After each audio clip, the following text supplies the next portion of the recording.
We're going now. John just told me. I'm just explaining. Don't introduce the show. I'm just explaining to Tim the fact that podcasts don't really have introductions. See, I don't listen to podcasts. You haven't really watched it. Not really. You're going on sort of 1970s BBC side of Welcome to the Programme. Hello, this is Tim Burton. Today we're going to be... Well, that's what they should be like. Yeah, but no, because podcasts are about...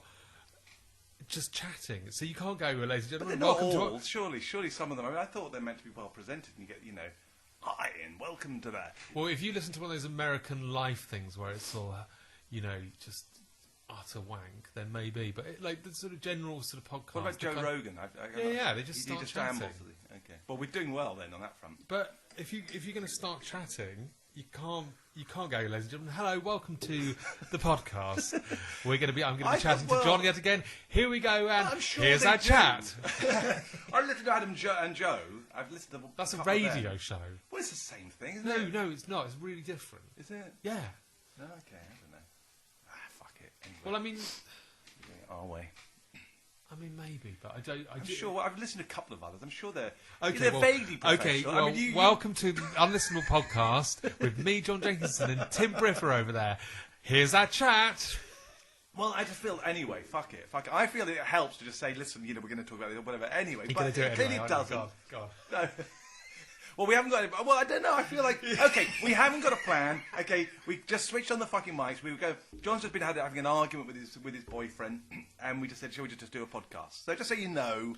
So let's talk about carpet. Okay, it's carpet. They had an argument about carpet. I know this is meant to be about the Corona Diaries and all that, but we're trying desperately to think of something else to talk about. So John and his boyfriend had an argument about a carpet. In a carpet shop. In a carpet shop. In Carpet Right in Hammersmith. Jesus Christ. I knew when we were heading out that there was going to be a fight. There was just a vibe, and I just thought, I know there's going to be a fucking fight. I just knew it. And when we got to have you been to a carpet shop? Does it look like I've been to a carpet shop? No, it really doesn't. But you see, I can't... I mean, this doesn't look as bad as some of the carpets we were next looking door, at. I've got a huge hole in the fucking middle of it now. That's been there since 1942, right? Yeah. But it's just, there's just books of carpet. Books of grey carpet. Yes, I'm already feeling depressed grey now. carpet. God, I can feel the weight of depression just going through the samples, and someone's going, what do you think of this one? What do you think I don't know, it's grey. Buff green or something, and you go, oh no, I'm going to go Misty Oak. It was going to be grey, and then there was, like, look, I'm quite middle class, and he's quite working class. So he wants a floral. No, he doesn't quite want... No, he doesn't want floral. Well, usually, if you're working class, you usually either want something really sort of, like floral. Yeah. Well, no. Whatever. Or you want something that looks really expensive, but isn't expensive. The argument happened was he couldn't tell the difference between $9.99 carpet, and I was already at like $29.99. I'm looking at the 50 quid carpet. That's kind of the kind of carpet I used to walk around on as a child. It's class we're talking about here, really. It's not something you can just teach. It's something you've got to... So I'm looking at the sort of lambswool carpet. That's the sort of, I haven't had carpet since I was a child. So the carpet I would roll around on as a child was lambswool carpet. It was it was carpet. So then we go down to the $29.99 carpet, and I'm like slightly wincing. And then he's looking at the $9.99 carpet and going, I can't. Why is this different? I'm like, because it's fucking shiny. I'm like, this looks like something that you go into like some horrible office at a trading estate, and you go, it's shiny grey carpet, and I'm going like looking at the fight. But why? Why is it any different? That's like twice. That's going to be more than twice the price. You're talking an extra like £500. I'm like, yeah, but we could just fucking, we could creosote it for cheaper if you want. If it's money, we could just fucking have the shitty thing we've got at the moment. That's free. If we're going to pay for it, go for the non-shiny car. And it just became this horrible, snobby kind of me just being like, how can you not see that that's fucking horrible?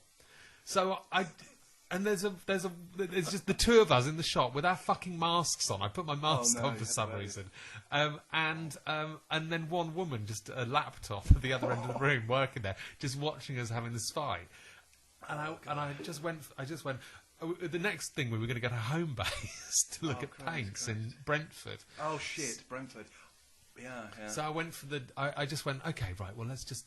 I couldn't bear this. Well, the woman kept sort of glancing over at us, and I just went, okay, well, let's just, let's go. And it was as if I wasn't really storming out, but it was like I think we've reached an impasse with the carpets. Let's just, I'll find the extra 500 quid for the carpet because I just can't. We cannot have shiny fucking carpet. I mean, carpet already. I'd go for strip pine, but we're going to go for carpet. Anyway, I went to leave in a sort of... I thought it was a sort of an agreed moment where we both picked up on the cue. It was time to leave, but it was like I was storming out the shop. And then all hell broke loose.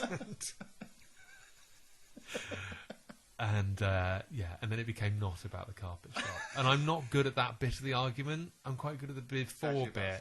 When it becomes like when the fight happens, when the argument happens, then I just... Anyway, so I went and had...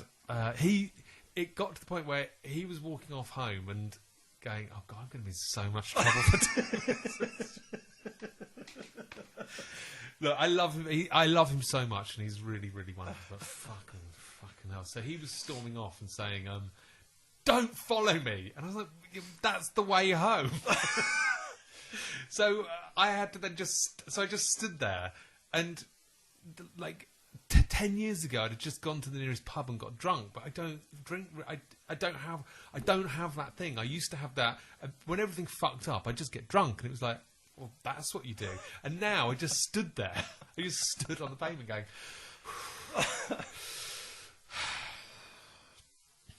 well, it's sort of 11:30 on a Saturday in Hammersmith.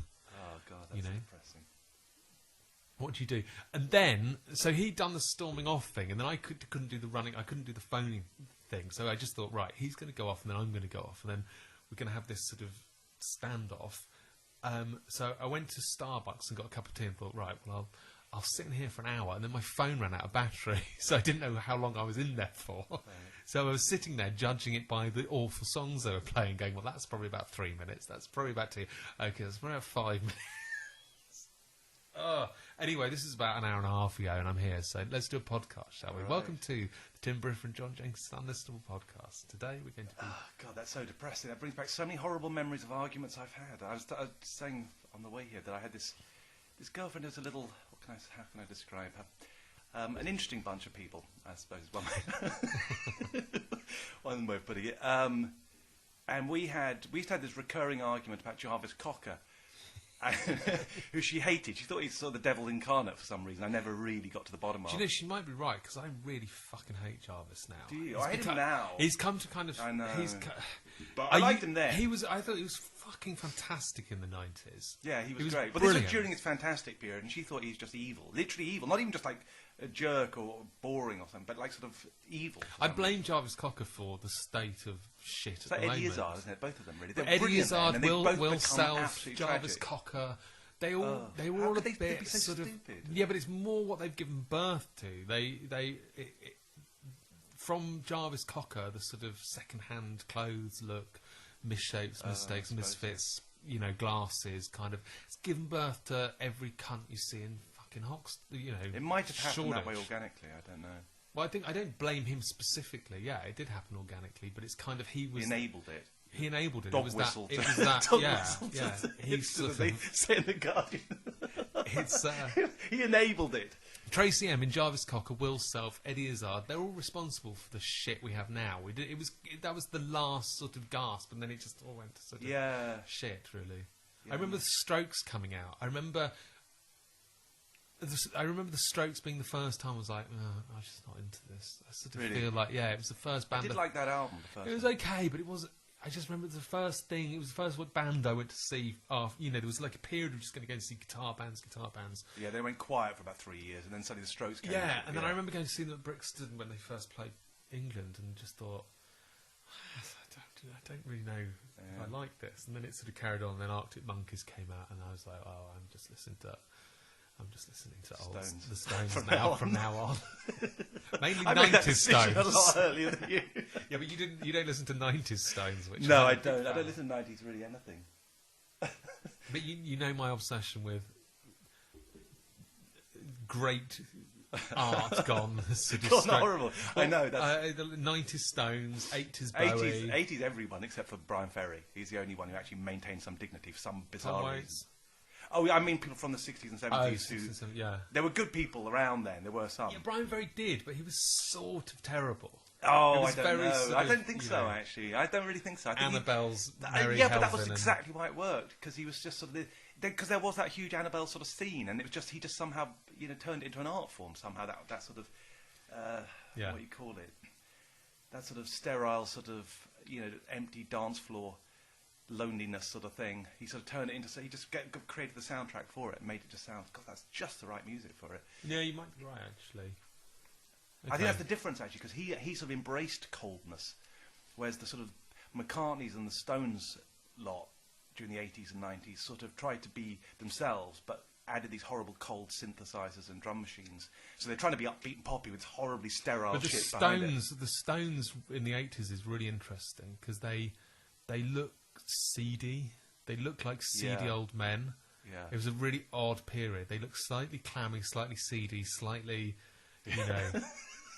rolled up sleeves of... It was clammy, seedy kind of... the kind of like 45-year-olds you'd be hanging around a nightclub trying to pull 18-year-olds. I do love my old lady. Yeah. But, she gives me grief sometimes, man. But then, in the 90s, they suddenly looked like pirates and suddenly turned Do you think that's because they saw, Johnny Depp doing that whole thing? Do you think they suddenly... Like when Bowie played... an alien, I reckon that's when he suddenly got the idea, you know what, this kind of works, I could be an alien. I could just start being an alien all the time. And, and then he sort of became it. Before that. He sort of did with Space Oddity, but then he left it. And then but then when he sort of actually played, Man Who Fell to Earth, but suddenly he was this sort of weird guy, doesn't quite fit in. What's his accent? I can't do it. He was insane, though, at that point, wasn't he? That was his... Oh, yeah, it's a bit like... Anthony Hopkins being insane. I don't really buy that. As an alcoholic, 3 pints of shandy. You said this before. I love the fact you don't believe Anthony Hopkins was an alcoholic. You're lying. He just wanted to be Richard Burton. He just wanted to be dark and brooding and from Wales. And then he isn't. He's just this sort of really boring council estate version, little version of Richard Burton. Yeah. And then everyone falls for it. Everyone sort of goes, oh, he's so dark. I mean, Hannibal Lecter. He's like, Hannibal Lecter, I got Hannibal Lecter as my icon on Facebook. It's an awful film. It's such a cliche. And it's like, the fact that the worst part of that fucking film, because everyone loves it. We just You're talking about all of that. I don't even know what the name. Hannibal Lecter. Have you ever met anyone called Hannibal in your life? Or heard of anyone called Hannibal in your life? No. No one ever has, except for Hannibal the Great, whatever his name is, the murderous Hannibal. What's his Hannibal? The one with the elephants. Anyway, he's the only Hannibal. No one's ever been called Hannibal ever since that. And then, so the guy writes Silence of the Lambs. He's writing about a cannibal. what name I can give my cannibalistic, anti-hero? I know. Call my cannibal. Hannibal. It rhymes with cannibal. So it's Hannibal the Cannibal. Yeah, wow, genius! What a brilliant idea! And then they turn him into this psychopath who eats people and then makes jokes about eating people, because that's really surprising, isn't it? He's so dark. He makes a joke about having someone round for dinner. It's just like, oh god. But the thing is, it's just I don't even know what that is. I don't know. It's not scary. I know it's shit. This actually ties in with something I was just scribbling when I saw you in the cafe earlier, about why it's much better to be stupid in life than to be clever, because you always I sort of look down in some form on stupid people. I think I sort of see them in the street and go, oh, that's really sad, you're stupid. And then I think, the other day I was looking at someone who looked classically stupid. Classically stupid. And feeling sorry for them as, and then I suddenly thought, actually, they're the fucking lucky ones. Because, you look at them and you think they've got these really depressing lives. They go to work, shit job. You come home, just watch shit TV, And you think, oh, that's really depressing. And then you think, yeah, but for them it's not. Because for them, they have a shit job stacking shelves or whatever it might be. working behind the till, and to them it's really challenging because they're stupid. So they don't think of shit at all. They're like, oh, well, that's tricky. I've got a cucumber to pass through on the scanner, you know. And they go, oh, I've learned a technique for scanning cucumbers, and they to them it's really sort of really interesting job and rewarding. They think they're doing something, contributing something valuable to society. And then they come home and they watch TV. And they come home and they watch TV, and you think that's very depressing. But to them, it's brilliant because to us watching shit TV all night is absolutely mind numbing. But to them, it's like everything's brilliant. You know, they see Russell Howard and they think he's side splitting because to them everything is a surprise. No.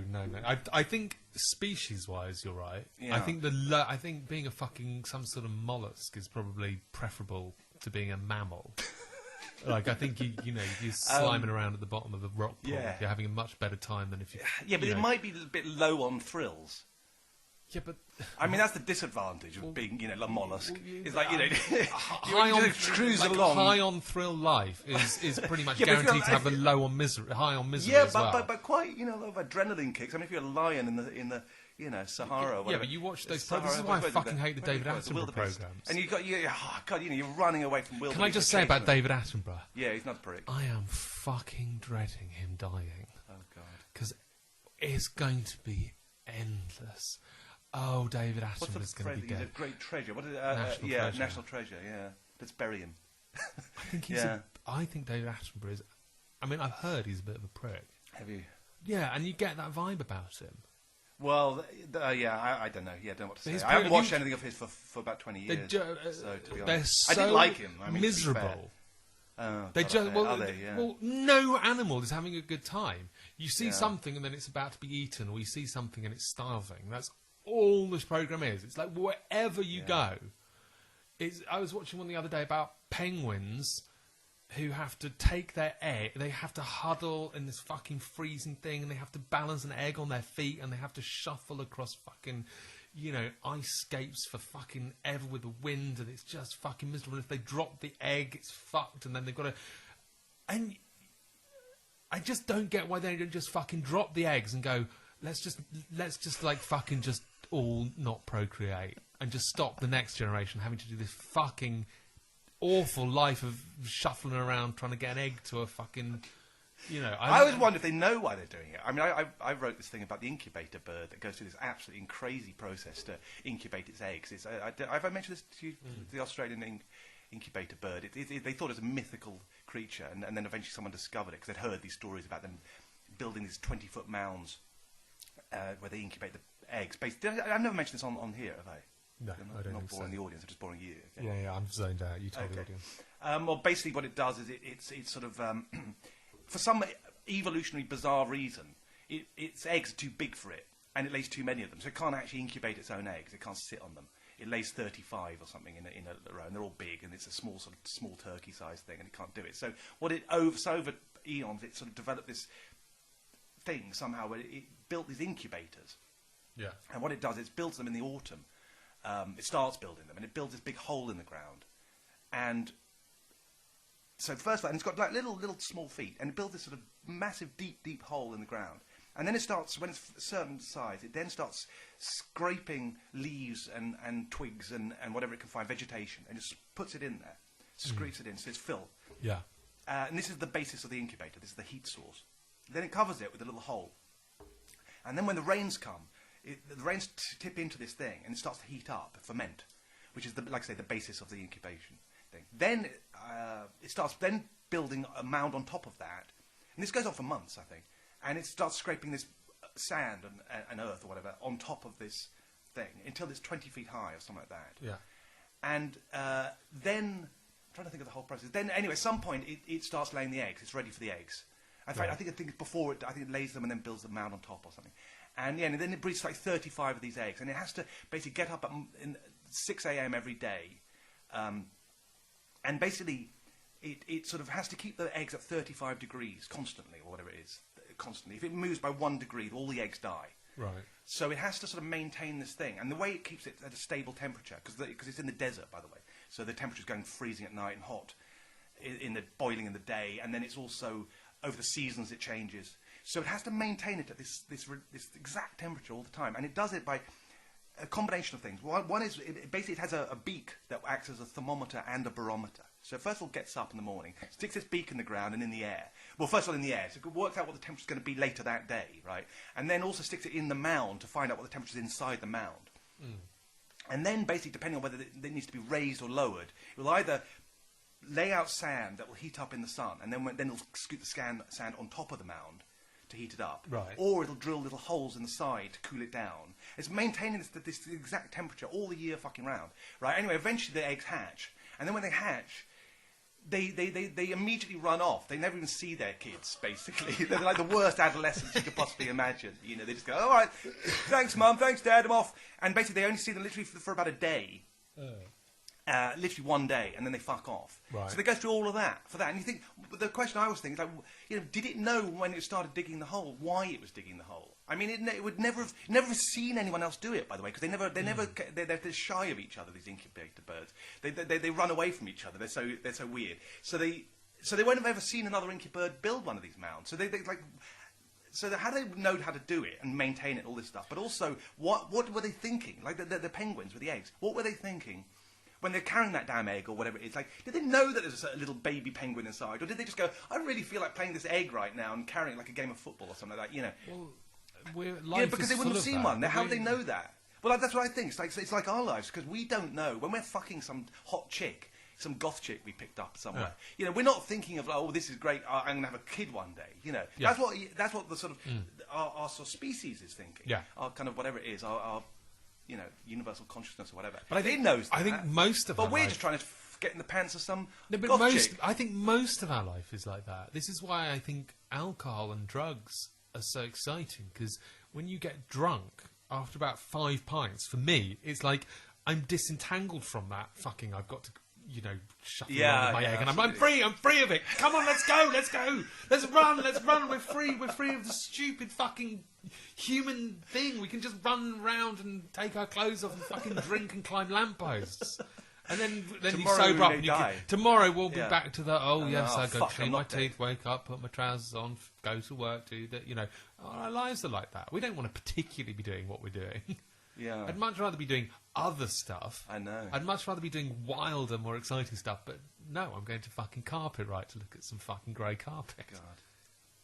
Is that the human condition then, summed up? Yeah. Actually, to be honest with you, I don't think that's true. Actually, because I do. Well, do I? They do say it's rewarding having kids. I haven't got any kids that I know of, but you know, they always do go on. Oh, it's really rewarding. You don't know what it's like. I bet it is. I bet it really is. It probably is. Yeah. Yeah. I bet there's got to be some reason people keep doing it and keep recommending it. Otherwise, they'd all tell each other, whatever you do, don't fucking have any kids.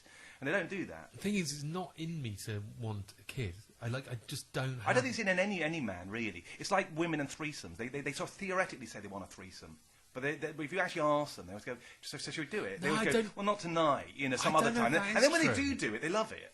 Right, it's the same with men and kids. Okay. They always want to do it tomorrow at some other point. They don't want to do it right now. They sort of like, yeah, I like the idea of kids. Do you want to have a kid now? No, not now. And it's always the woman who badgers the man into actually having the kid.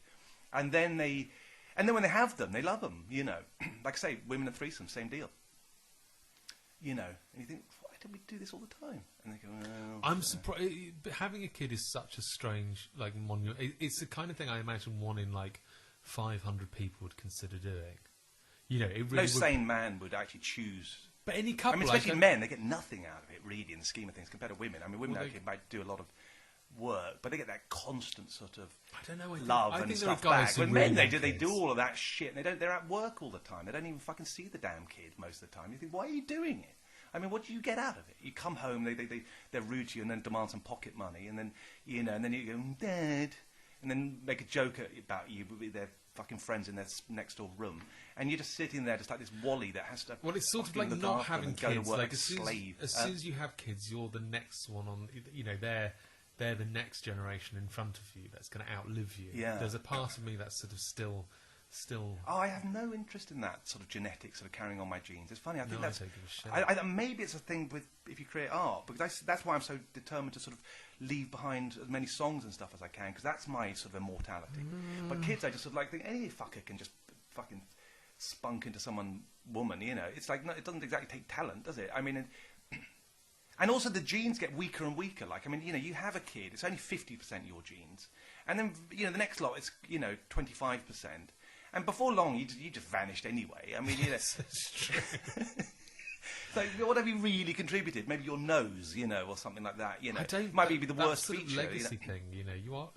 It's totally irrelevant. I think you've got to get over the legacy thing. Oh, no, it's too much. Daisy, that's just something that's in me. I can't get over it. But you're otherwise, my dead. whole life seems pointless. It's just like. Well, it is. Yeah, I know. Exactly, that's the point. It is pointless. Absolutely. It's mostly pain. Yours and more drudgery. Don't be mine. I mean yours.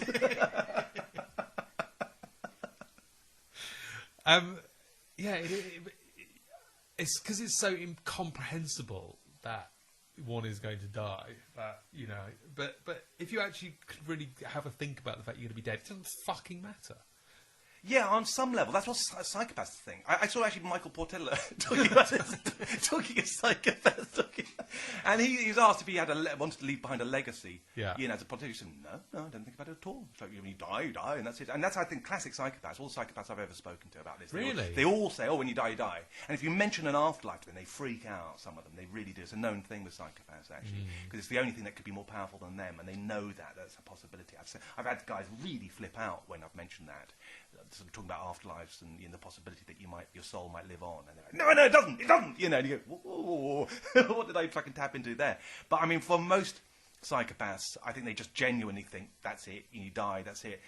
In a way, that's really consoling in some ways, because you just fucking have a good time. It's just like, God, but I unfortunately don't believe that. I actually think your soul does live on, and I do feel like you should have some purpose, and I do believe in sort of good and these kind of fucking things that just weigh you down in life, like having a fucking brain. It's just, you think, I kind of wish I was fucking some soulless you think there's going to be some thick kind of psychopath. That must be great fun, Except you never really get much out of life, I guess, because you're too thick to actually achieve. No, the problem with being this, the idea of thick people being better off is not true. I don't think. I think if you're thick and miserable, it's really difficult because. Well, it could be. You have ideas. I have ideas. Most people of a certain level of intelligence have ideas, and I'm talking about stupid people. A lot of people don't, even well-educated people. They have no ideas. But they can think abstract. They refer to other people's thoughts. ideas. If you get stuck though as a stupid person, if you get stuck in a rut in life, if you can't get out of it, then you're fucked. Yeah, but you don't mind because you're stupid. That's no, the whole point. And you're not worried about the world like you are if you got intelligence. You don't sit there going, yeah, but you can get into really they bad think situations. all the people running the world are cleverer than them. Yeah, but you can get into really bad situations being stupid and you can't figure a way out of it. Like, I kind of tend to think if I was dumped in the middle of fucking, I don't know, Hull with no money and no fucking friends and no contact, I'd be able to figure out a way out of it. But I think if you're really stupid, you can be in a shit situation. You're working in an abattoir, getting bullied by your colleagues, while your life goes to shit around you. You can't think your way out of it. You're just fucked, and you don't have money for the rent, and you don't have the ability to talk to anybody. You're just stuck. So I hadn't thought of it like that. I agree. I guess there's pluses and minuses on every side, really. There are that is true. To being a bit stupid. Like it's more tolerance for mundanity and boredom. And I quite like mundanity actually now, but there's someone I work with. She's really happy just to go home, and she sits and watches the TV from about sort of 6:30 in the evening until she goes to bed at midnight. And she's perfectly just happy to sit there with her hands in her lap and watch television. I fantasize about that, the ability to be able to do that. Like I fantasize about being able to fucking score goals and, be the lead singer of the Rolling Stones. That for me is also equally fascinating. But just be able to just relax and let your mind just sit and enjoy it. It's almost zen to me. Yeah. That the ability to just enjoy the journey. Whereas I'm on my phone, I'm standing up, I'm thinking about having a wank, I'm phoning my mum, I'm looking at my books, I'm noticing the dusting, I'm blah, blah, blah. And then I change the fucking programme over because it's not quite good enough. Yeah. So I'll start watching. But that's the problem. But I mean, if you've got a brain, hardly. I can't watch anything anymore. Yeah, but is that it's so bad? Succession Bryan... is the only thing that actually stimulated me. But when it's good, it does. I go into that mode. But they must be like that all the time. Yeah, but everything's like Succession. But I don't. The Kardashians. It's like Succession. You know.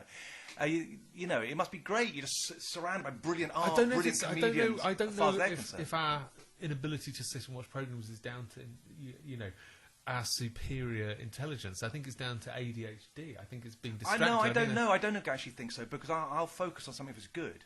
That's why I'm such a fan of certain bands and certain art. I'll go on and on about it, because it's just, I'm so fucking like, yeah, fuck, it's great. I love art. You know, I fucking do.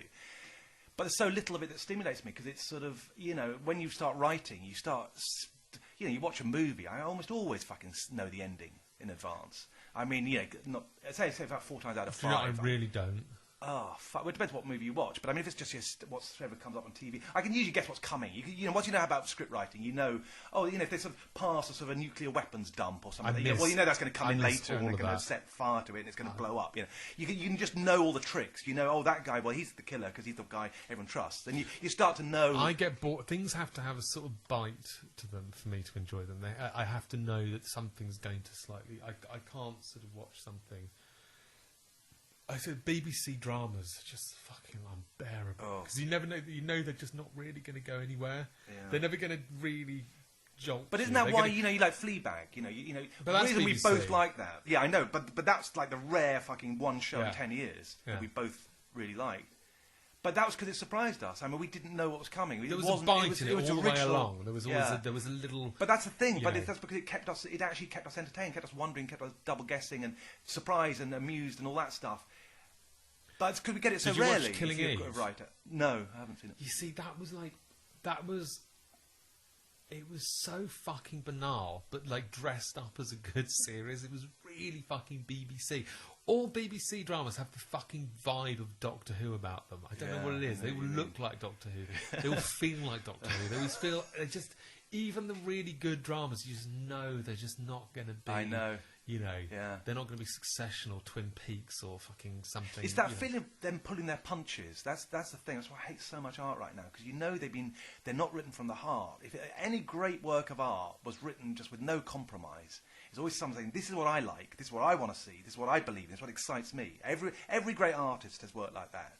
And then you look at all the shit on the BBC and pretty much every movie that's made now. They've all you can see that they had an idea that they wanted to do, and then someone's come along and said, well, yeah, we like your idea, but how about you change this? How about you rename the character this? And they're kind of they just have to give in because they've got so much pressure to do it, otherwise they won't get their show made. Yeah. And you know that's happened. I've seen scripts. My brother used to read scripts for the BBC on various things, and sometimes you'd see them before they were actually made, and then you'd see how they'd changed them by the time they're made. And often they'd be great scripts, and then they'd do something stupid when they made it. One of them was 24-Hour Photo.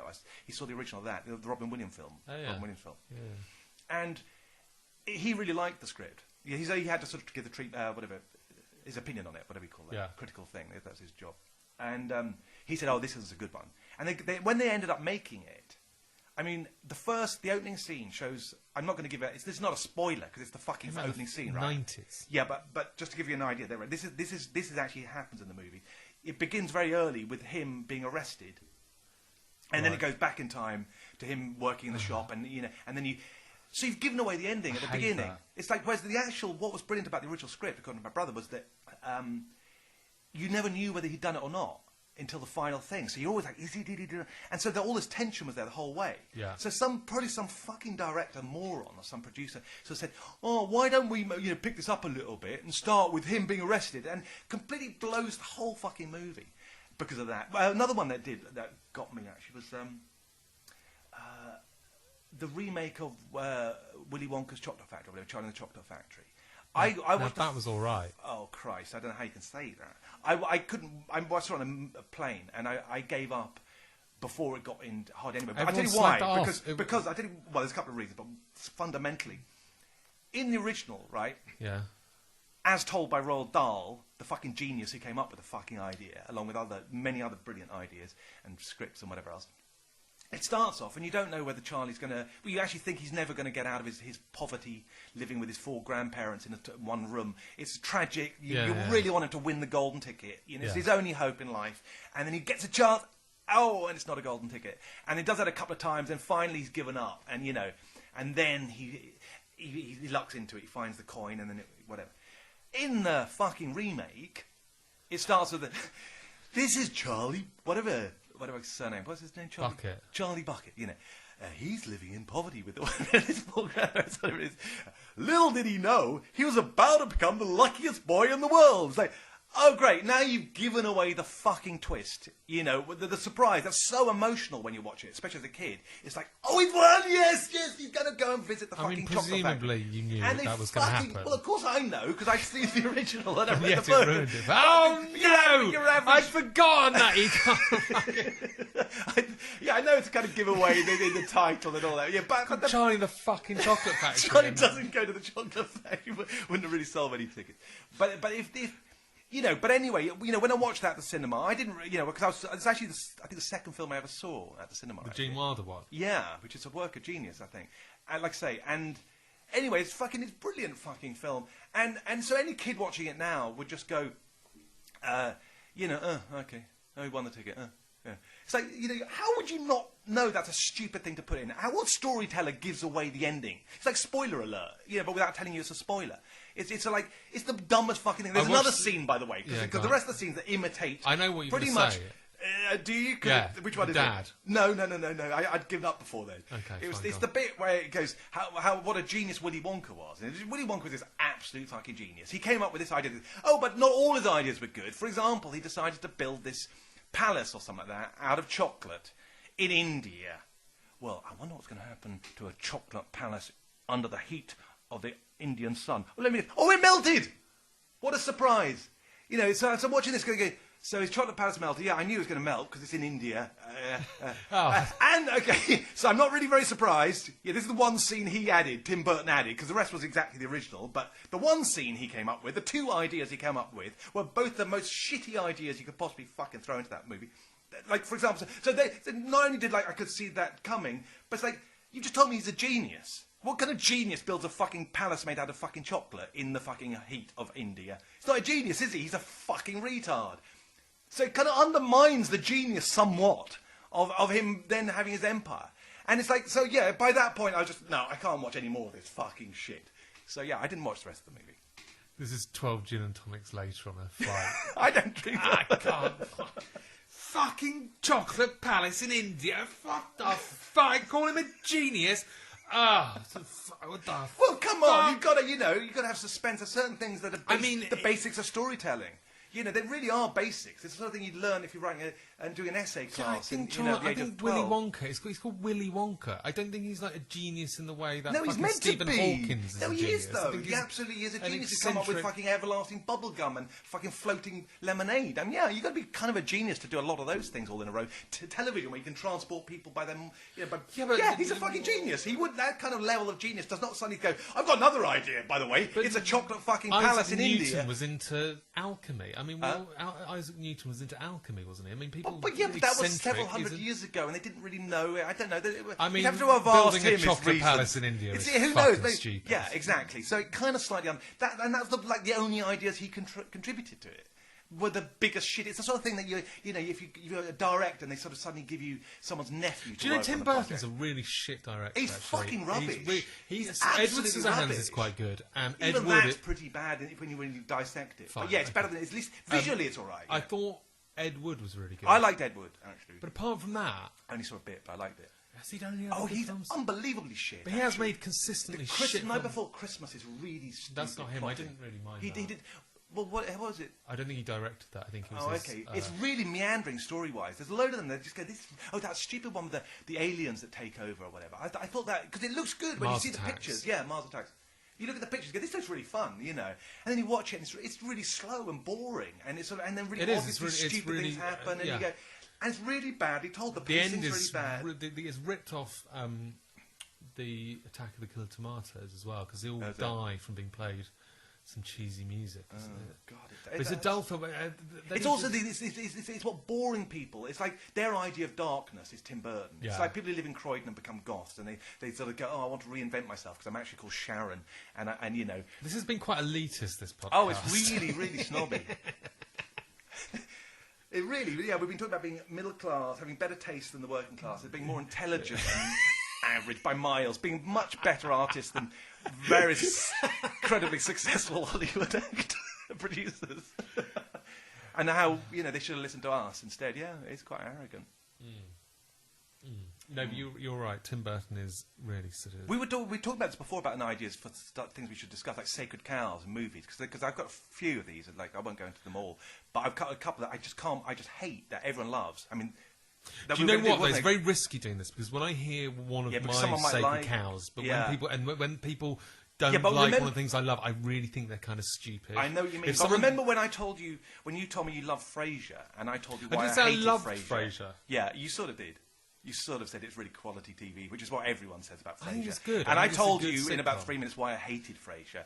And but it's not. It's not. You said, "Yeah, now I do too," or something. I mean, you actually really saw what I was coming from. I mean, sometimes I've had that before. I like movies because it's really stupid. Frasier's not like. I hadn't seen it like that, and then I can't watch it again. Yeah, but it's not something I love dealing. No, I know you didn't. It's like if you said Larry Sanders was shit. Oh yeah, that's not possible. Then I'd say. Yeah, but okay, no, I know you didn't, but you did think it was a cut above average, and most people did. I mean, Friends is a cut above average. Oh, Friends, yeah. It's I don't think it's great. Well, it's cut above average. But I don't think it's as shit as you think it is. Anywhere near. It's not shit. I mean, it ticks boxes for everyone. Lots of people clearly love it. It's a well-constructed TV show. I haven't seen that many episodes. I don't think you've ever watched an episode. I've watched one. I don't think you have. I really don't I watched one, no. I think you've watched the opening. I watched one good one. There's one which was exactly what I thought. This is what it should be. It's the one with the jellyfish, right? Oh, so you watched one episode and you enjoyed it? Yeah, only that one, because it began with dark. I like the fact it's about pissing and they couldn't talk about pissing on someone.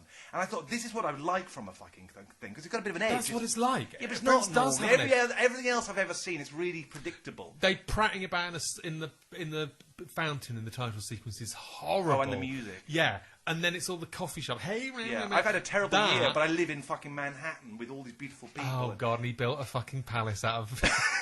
chocolate out. Right, I'm out. Well, it's a bad start. You've got to establish, It is a lot better than you think it is. It's not... Whereas the program... Is it on the lines of Taxi or Cheers? Because those, to me, are the ensemble comedies that are absolutely brilliant. I think they're absolutely fucking masterpieces. Yeah, I think it probably is. And everything I've seen of Friends is just it's just by numbers. It's like, how can we recreate the magic of Cheers? Oh, well, let's get 6 characters. And by the way, I don't live in somewhere and we'll make them beautiful because everyone wants to live that kind of life. But I think they're surprising. I think Jennifer Aniston is like a surprisingly good comic actress. I think she's surprisingly skilled. Yeah. I really think she is. I can't believe I'm defending Friends, because in another conversation I'd just be going, this fucking bullshit. But I just think I think it's better than you give it credit for. Okay, I haven't seen enough, so yeah, I have to say I haven't seen enough. I can't say, because I have had those things. But you've seen one. Well, no, I've seen really one that I liked. Is what I really mean. I like that because I don't know how I saw it. And I thought, oh, this is what I want it to be. It is. But all the others were just sort of like, so oh my god, So tell me, Russ, how's it going with your new girlfriend? It's like, oh, well, and then it's just so fucking, oh, fuck, I hate your new girlfriend, I hate you, I hate your friends, I don't find it funny that you're two straight people pretending to be gay, it's so obvious. I remember seeing the guy who wrote it, so I was saying, oh, the great thing about Ross and Chandler is they're straight people, but playing it like they're gay. It's like, yeah, I kind of got that pretty early on, it wasn't a big surprise. Yeah, because they're sort of all, they're like a couple, they're all sort of whatever, but they're actually straight. Yeah, have you not heard that? No. Well, I don't. They're not like. Yeah, they are. They're always having like domestic sort of things, but little, just little arguments. I think you mean Joey and Chandler. Oh, fucking yes. Okay, sorry, Joey. That wasn't me being deliberately obtuse. I genuinely. All right, Joey and Chandler. I told you I've only watched about fucking. But Joey and Chandler. They're straight, but they play like gay. And I remember the guy sort of explaining this on fucking some show, like that. You know what we realised? When we got the magic of it, is when we decided to do it like this. Like, yeah, I know. It's fucking obvious. That's not some mystical fucking enigmatic thing. Oh, that's the reason I find it funny. It's like everyone knows that's what it is. They're just like two fucking gay, two queens, but they're straight. It's like, I don't know so if that what? really It's not a big is deal. I'm not overplayed. shocked or amused or anything. It's just not, just do it better if you're going to Look, do it. I don't think I would never, ever, ever, ever, ever choose to sit down and watch an episode of Friends. You're backpedaling. Ever. But if I happen to be like in a hotel and my checkout is at 12 and it's 11:30 and I've got my bags packed by the door and the taxi's coming at 12 and it's on TV. I would stare at the fucking clouds. And it's the only thing that's not in Spanish. It's like, I'll watch it. That's the I really level wouldn't. That's the difference between you and me. Are you going to sit on the bed? I would stare at the wall before I'd switch on Friends. Yeah, I really would. Well, you're missing out. Anyway, what time? How long have we been going for? 44 minutes 28 seconds. Right. What time do we usually? How long do we usually usually do? About another 10 minutes. Have we bored ourselves to the point where we can't bear it? Right. Jennifer Aniston. There was something I was going to relate to Corona. Oh yeah, I know what I was saying. I don't know how I. No, there was something you said earlier, and I thought, I can link it back rather cleverly to the whole Corona thing, because we haven't even touched on it yet. But there was something that was funny. I can't remember how my link would have worked, but it would have been clever, just trust me. But there was there was something I didn't tell you earlier. I overheard these two people when you met me earlier in the cafe, and these like some pensioners sitting there, and this old guy. Some old working class They look down on intelligence as well. They're really thick. They had no class. Sat there. I just sat there sneering at them, quietly judging them. And one of them had a mask, so I instantly hated him, because he didn't even have to. He was in a fucking cafe, so you don't have to wear your fucking mask. So this guy's wearing with a stick. And they say, hello, Terry, how you been? And he's like, all right, got a bit of hip problems. And one of those conversations. Yeah. And they obviously hadn't seen each other for a while. The one goes, been a funny old year, though, hasn't it? Yeah, you could. And then they just changed the conversation. Like, that was sort of like, yeah, a bit, So I was like, wow, that's kind of an understatement. Is this why you thought about stupid people having better than...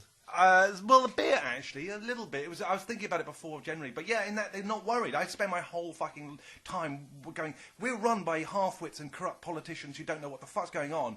And, we're heading off a fucking cliff edge.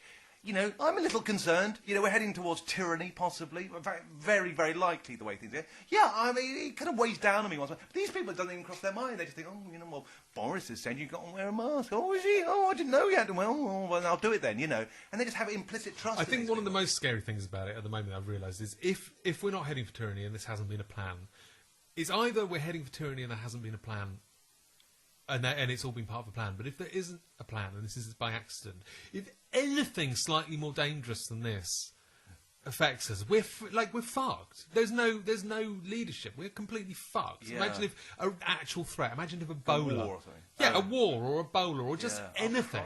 We'd just Russia be invaded fucked. us or something. We'd just be fucked. Yeah, there wouldn't be a. They can't even fucking work out whether to have a quarantine rule. Yeah, whether Portugal should be on the list or not, or whether we should fucking cancel the A levels or not. It's like what would they do if Russia invaded. Yeah, they'd be going, we're going to take 6 weeks holiday and think about it. And then we're going to come back and then we're going to say, we're going to agree and let them. Oh no, we changed our mind. We're going to invade them. Oh no, everyone's staying indoors. I don't know. We might get an alliance with China. We haven't really we'll see.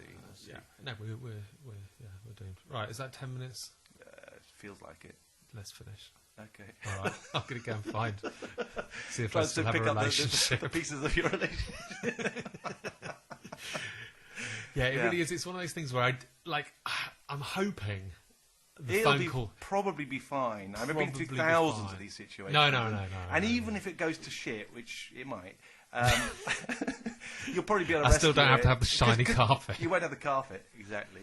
Yeah. And you'll rescue it one way or another if you want to rescue it. I do, of course I want to rescue it, but it's just it's that thing also where I don't want to go running back, going, I know. I want him to do the running back. I'm certain he's never going to do that. Maybe you should threaten suicide. That's what all my exes do. No, he would just say, go on then. Would he? God, that must be the good thing about going out with a guy. You don't have to. You just go, grow up. You can't say that to women. You can't say all the things that you'd want to say. You I'll fucking do it. Yeah, exactly. And then they go, no, I'm not, or whatever. But with women, it's like, no, I'm in a bad place right now. I need someone here. Yeah, you're not going to help me. It's like they always expect you to fix everything. Have you noticed that? Sorry, I'm just going on. It would be slightly out of character as well. They expect you to fix everything.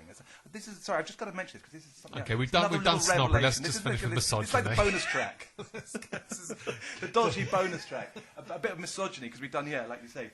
It's go only on, women. You say I'm not going to react. We can end on this. Right, if I could be gay, I would love to be fucking gay. It's easy. It's not easy if you're straight. It's not. It's like No, it's not. I've done it. I've been having loads of gay offers, and I've fucked some awful people in my life and got sunk to levels you would not believe of depravity. Yeah, I've never, and I could have fucked a guy anytime I want, and I didn't do that. So why didn't I do it? It's only because I've got a massive revulsion towards having sex with men. I would love to not have that revulsion. But is it just the penis? Like, I'm bisexual, if anyone's listening, so, like, vaginas, I'm absolutely, I can totally see that as well. I'm attracted to all genitals and breasts. I never get gay men who don't like breasts. I'm always I can understand not liking vagina. The vagina, I can understand. There's times I feel that way. But this is the thing. This is the thing about the penis that I'm like, like penis and vagina anyway. Like, it's a little bit like, just fucking grow up and stop being it doesn't work like it's like people saying they don't like, they don't like sushi or something. I'm like, fucking grow up. Fucking grow up. This is. I mean, I think you could be. I think it would be just the sort of thing that if you just allowed yourself to go, I'm just going to have sex with this man.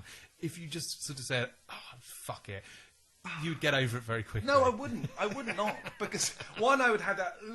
I mean, I feel. By the way, I'm the same with gay guys who say they won't. I find that a bit of an irony there, because there's an amount of gay guys who say, you don't know until you tried it. Everyone's secretly gay. I say, well, are you secretly straight then? I think, and then none of them say, no, I'm secretly straight. It's like just, I'm secretly gay. It's just like, yeah, you were just recruiting. I think gay people are just mentally ill. What I was going to say about women. I think if you all just grit your teeth and got on with it, you'd be fucking fine. Stop being such babies. You could have so much more fun. Oh, I know. But what I was going to say is that one thing you're blessed with. Yeah. Is that it's only women who write these kind of books and poetry and cards and whatever else about, I want someone to complete me. They always have this thing about, I need the man who can give me this and this and this and this, and he'll complete me. You never hear a man say, I want a woman who can give me everything I haven't got in life and support me and all the other stuff and complete me. I don't expect any woman to complete me.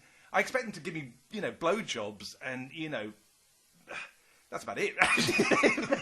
That's what I'm mainly looking for in a woman. Can I just say, I think you've come across brilliantly in this podcast.